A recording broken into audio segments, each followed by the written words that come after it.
Alors sincèrement, je commencerai par Marsa. C'était une première expérience de tourner un clip. Tu fais mieux que moi. Quand tu viens et que tu te couches, tu devras penser au cadeau qu'on t'a fait. Et après, tu dois penser à quand tu voulais faire la photo et que ton copain avait refusé. On doit sentir que ça t'a inquiété, ça te pousse à réfléchir.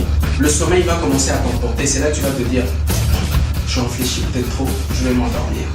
Tes yeux qui commencent à, tu vois, petit à petit, à se fermer. C'est là que ton attitude va complètement changer.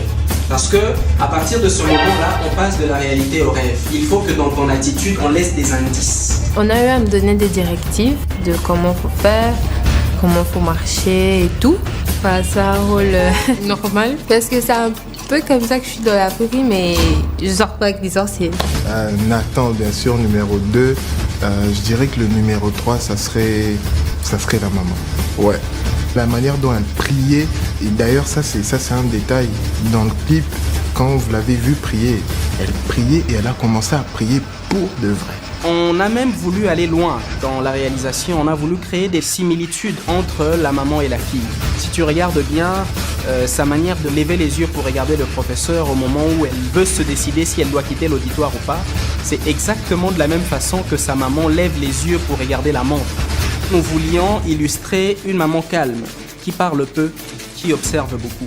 Nous voulions illustrer qu'il s'agit d'une histoire d'une fille dans une famille plutôt modèle. Alors, Dena Moana, qu'on va retrouver dans la rue du cauchemar, c'est comme ça que je l'ai appelé dans le script. Pourquoi ? Parce que nous utilisons l'image de Dena un peu comme une illustration du messager, si on doit le dire comme ça. C'est un personnage que nous retrouvons dans le lieu du cauchemar au moment où la maman commence sa prière. Et nous allons voir des similitudes entre les mouvements, les gestuels de Dena et la prière de la maman. C'est un peu en synchro aussi avec l'acting de notre jeune sœur et son vécu en plein rêve. Donc Dena joue un peu le rôle de ce messager-là, le Saint-Esprit dont on parle, parce que c'est à travers elle que les yeux de l'esprit s'ouvrent et qu'on arrive à voir les choses cachées que l'œil ne peut pas voir. Les gens nous ont dit, mais attendez, c'est une vraie pluie, c'est une fausse, vous avez créé. En tout cas, déjà, le Saint-Esprit a fait.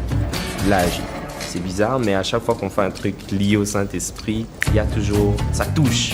C'est un petit clin d'œil que je verrai sur un autre clip qu'on a fait de Maman Lydia. On a eu à un moment donné cette situation.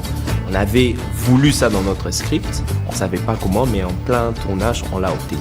Ce que je dirais au sujet de Maman Dena, c'est que c'est quelqu'un, quand elle vient sur scène, elle est préparée à l'avance.